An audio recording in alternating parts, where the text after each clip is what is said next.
अस्सलाम वालेकुम स्टूडेंट्स। आज का हमारा टॉपिक है एक्सक्रीशन इन प्लेनेरिया।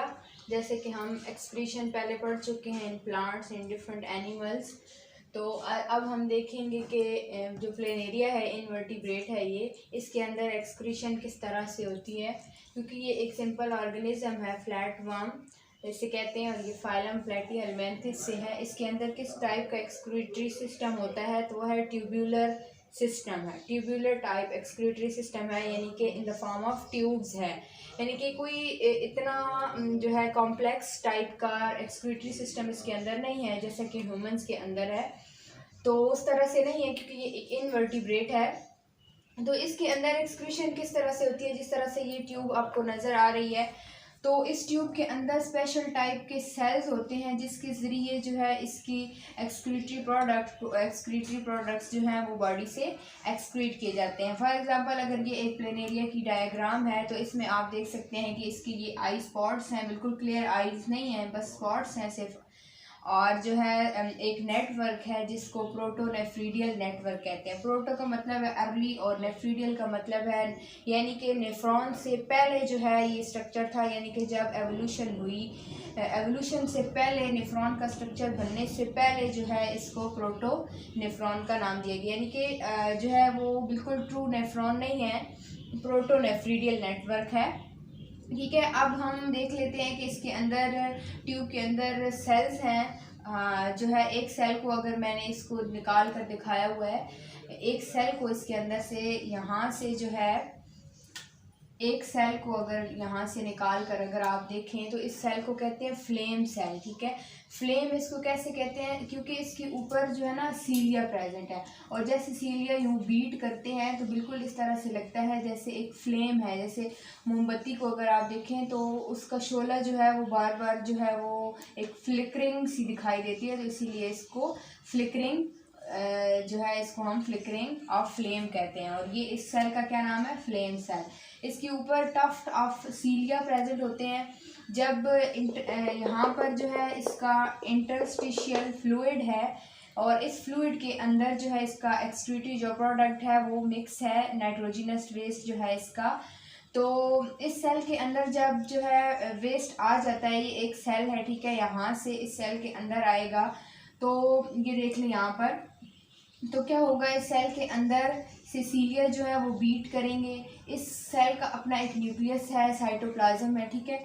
तो ये एक्सक्रीटरी वेस्ट को जो है, ये जो नाइट्रोजनस वेस्ट प्रोडक्ट है इसको जो है फिर एक्सक्रीटरी डक्ट की तरफ भेजेगा, इससे जो है इसको निकाल लेगा, तो एक्सक्रीटरी डक्ट के थ्रू भेजेगा। तो एक्सक्रीटरी इसके जो एक्सक्रीटरी प्रोडक्ट है वो बॉडी से कहाँ से बाहर निकलेगा, यहाँ पर इसकी बॉडी के ऊपर होल बॉडी पर जो है वो पोर्स हैं, जिनको हम कहते हैं नेफ्रीडियो पोर्स। तो इन पोर्स के ज़रिए जो है फिर वो बॉडी से बाहर निकल जाएगा।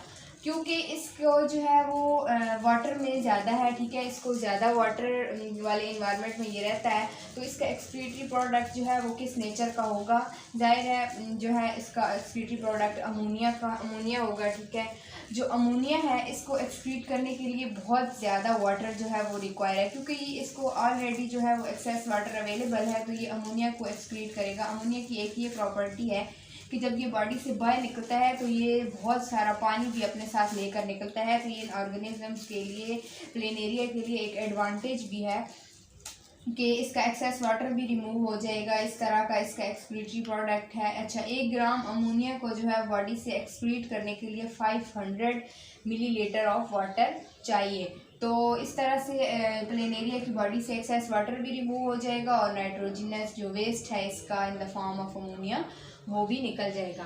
अब हम देखेंगे एक्सक्रीशन इन अर्थवर्म। तो अर्थवर्म भी बिल्कुल इसी तरह का सिंपल है, उसके अंदर भी ट्यूबुलर सिस्टम है। अब हम उसकी डिटेल देखेंगे। अब हम एक्सक्रीशन इन अर्थवर्म देखते हैं। पहले हमने एक्सक्रीशन इन प्लेनेरिया देखा, तो उसमें भी जो हमारा उस प्लेनेरिया का जो एक्सक्रीटरी सिस्टम था वो भी ट्यूबुलर था। तो अर्थवर्म का भी जो है वो एक्सक्रीटरी सिस्टम ट्यूबुलर टाइप है। ट्यूबुलर टाइप का मतलब है कंसिस्ट ऑफ ट्यूब्स, ठीक है। लेकिन जो प्लेनेरिया था वो एक फ्लैट वर्म था, बट अर्थवर्म जो है ये एक सेगमेंटेड वर्म है। सेगमेंटेड वर्म का मतलब है इसकी बॉडी के ऊपर डिफरेंट सेगमेंट्स है। Body consist of many segments.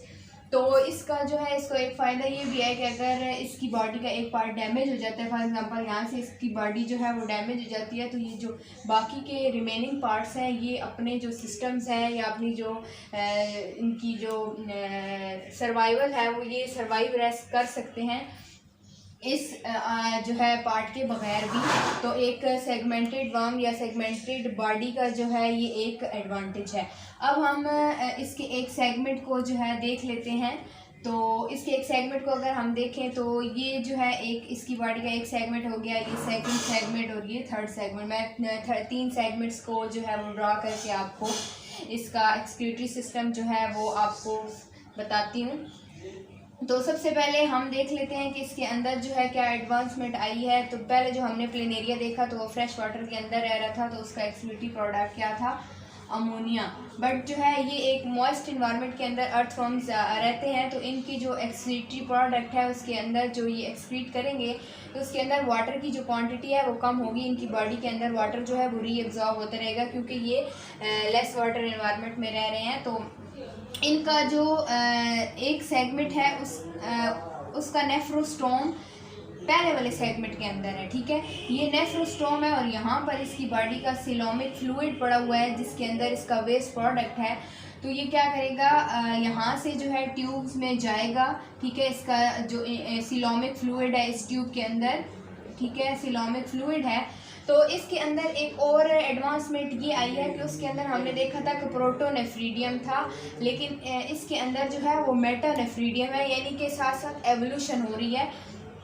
और इसके एक और एडवांसमेंट ये है कि ये ब्लड कैपिलरीज जो है ना, ये मेटानेफ्रीडियम के अराउंड जो है वो इसको घेरा हुआ है कैपिलरीज ने। तो कैपिलरीज का ये है कि एक तो यहाँ से सिलोमिक फ्लूइड जा रहा है, ठीक है। एक कैपिलरीज के अंदर जो ब्लड है या जो ब्लड कैपिलरीज हैं ये, तो कैपिलरीज के अंदर से जितना भी इनको यूजफुल मटेरियल है, साल्ट्स हैं, वाटर है, तो उनको रीएब्जॉर्ब किया जाता है यहाँ से। तो क्योंकि वाटर की रीएब्जॉर्प्शन इन्होंने करनी है, साल्ट्स की रीएब्जॉर्प्शन करनी है, तो यहाँ से अगेन जो है वो एब्जॉर्प्शन होगी और जो वेस्ट मटेरियल होगा वो यहाँ से आता हुआ ब्लैडर के अंदर जो है वो टेम्परेरी स्टोर होगा और फिर उसके बाद जो है स्पोर के ज़रिए बॉडी से बाहर निकल जाएगा और स्पोर को क्या कहते हैं, नेफ्रीडियोपोर। अब इस वाले सेगमेंट का नेफ्रोस्टोम जो है इस वाले सेगमेंट का नेफ्रोस्टोम इसके अंदर है, इस वाले का इसके अंदर है, ठीक है। अब इस वाले से फिर अगेन ये प्रोसेस होगा, यहाँ पर जो सिलोमिक फ्लूइड पड़ा हुआ है यहाँ से जाएगा, फिर यहाँ पर जो है वो ब्लड कैपिलरीज इसको फिल्टर करेंगी और यहाँ से नेफ्रीडियोपोर के ज़रिए ये जो बॉडी से एक्सक्रीट हो जाएगा। तो अब हम देखते हैं एक्सक्रीशन इन काकरोच। काकरोच जो है वो एक इंसेक्ट है, तो उसमें जो है थोड़ी सी इससे स्लाइट डिफरेंस होगा एक्सक्रीटरी प्रोडक्ट का। तो इसका जो है ये मॉडरेट वाटर अवेलेबिलिटी यानी कि मॉइस्ट इन्वायरमेंट में रह रहा है, तो इसके अंदर जो एक्सक्रीटरी प्रोडक्ट है वो क्या बनेगा, यूरिया।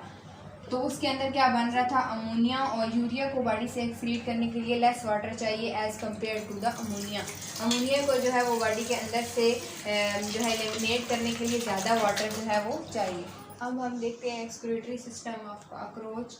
तो पहले हमने एक्सक्रीटरी सिस्टम ऑफ प्लेनेरिया देखा, फिर उसके बाद अर्थवर्म देखा। प्लेनेरिया जो है वो बहुत ही जो है उसको वाटर की अवेलेबिलिटी थी, तो वो ज़्यादा पानी के अंदर रह रहा था, तो वो क्या एक्सक्रीट कर रहा था, अमोनिया। और जो अर्थवर्म है वो मॉइस्ट इन्वायरमेंट के अंदर रह रहा था, तो वो कौन सा एक्सक्रीटरी प्रोडक्ट जो है वो एलिमिनेट कर रहा था, तो वो था यूरिया। अब जो कॉकरोच है ये बहुत ही जो है शॉर्टेज ऑफ वाटर जिस इन्वायरमेंट में है उस इन्वायरमेंट के अंदर रहता है, जिसको बहुत ही शॉर्टेज ऑफ वाटर होता है, तो ये क्या एक्सक्रीट करेगा, ये यूरिक एसिड एक्सक्रीट करेगा। तो ये बहुत ही कंसनट्रेटेड फॉर्म ऑफ यूरिन है। तो अब हम देखते हैं कि इसके अंदर एक्सक्रीटरी सिस्टम जो है वो क्या है। इसके अंदर एक मेन चेंज ये है कि इसका एक्सक्रीटरी सिस्टम और डाइजेस्टिव सिस्टम आपस में एसोसिएटेड है, ठीक है। Excretory system associated with digestive system. तो इसके अंदर अब हम देखेंगे कि किस तरह से है। तो इसके अंदर एक स्पेशलाइज्ड जो स्ट्रक्चर है जो एक्सक्रीशन के लिए यूज़ हो रहा था, जिस तरह से प्लेनेरियन के अंदर जो है वो प्रोटोनेफ्रीडियम था और उसके अर्थवर्म के अंदर मेटानेफ्रीडियम है। और इसके अंदर अब क्या है, special type of the tubes हैं, वो क्या है, उन ट्यूब्स को क्या कहते हैं, मेल्फिगियन ट्यूब्यूल्स। और ये ट्यूब्यूल्स कितनी होती हैं, एक कॉकरोच के अंदर 15 to 20 ट्यूब्स जो हैं वो प्रेजेंट होती हैं इन कॉकरोच। अब हम देखेंगे कि किस तरह से डाइजेस्टिव सिस्टम और एक्सक्रीटरी सिस्टम आपस में एसोसिएटेड है। इसकी जो बॉडी है वो 3 पार्ट्स में डिवाइड होती है। फर्स्ट पार्ट को हम कहते हैं फोर गट, मिड को कहते हैं मिड गट और लास्ट वाले पार्ट को हम कहते हैं हाइंड गट। ठीक है, अब ये जो मेल्फिगियन ट्यूब्यूल्स हैं, ये इसकी बॉडी का जो फ्लूइड है, ठीक है, इसको इसमें ब्लड नहीं है तो इस बॉडी के फ्लूइड को क्या कहेंगे, हेमोलिम्फ। ठीक है, अब हेमोलिम्फ के अंदर जो है वो वाटर भी पड़ा हुआ है, साल्ट्स भी पड़े हुए हैं और यूरिक एसिड भी पड़ा हुआ है। तो क्या करेंगे, यहाँ से इसकी जो मेल्फिगियन ट्यूब्यूल्स है, इनका ये एंड जो है ये है ब्लाइंड एंड। ठीक है, इसको क्या कहते हैं, ब्लाइंड एंड है ये। तो अब यहाँ पर छोटे, बिल्कुल छोटे छोटे से सुराख होते हैं। ठीक है, यहाँ से हेमोलिम्फ जो है ये मेल्फिगियन ट्यूब्यूल्स के अंदर आएगा और फिर यहाँ से जो है इसकी यूरिक एसिड को यहाँ से अलग किया जाएगा और यूरिक एसिड को जो है वो फिर गट के अंदर डाल दिया जाएगा। फिर क्या होगा, यहाँ से हमारे डाइजेस्टिव सिस्टम से फीसेस आ रही हैं। ठीक है, यहाँ से फीसेस और ये यूरिक एसिड जो है ये यहाँ आ जाएगा रेक्टम के अंदर। रेक्टम के अंदर से अगेन इसकी रीअब्जॉर्प्शन होगी, क्योंकि कॉकरोच को जो है वो ज़्यादा वाटर चाहिए, ये शॉर्टेज वाटर वाले इन्वायरमेंट के अंदर रह रहा है। तो इस यहाँ से जो है फिर अगेन साल्ट्स एंड वाटर जो यूज़फुल है या बॉडी को रिक्वायर है, यहाँ से रीअब्जॉर्प्शन होगी और फिर जो वेस्ट है in the form of uric acid जो है वो थ्रू इनस बॉडी से एलिमिनेट कर दिया जाएगा। सिर्फ इंसेक्ट्स के अंदर ये है, एक इनकी कैरेक्टरिस्टिक है कि इनका डाइजेस्टिव और एक्सक्रीटरी सिस्टम जो है वो आपस में जो है एसोसिएट है, बाकी एनिमल्स के अंदर ये सिस्टम नहीं है।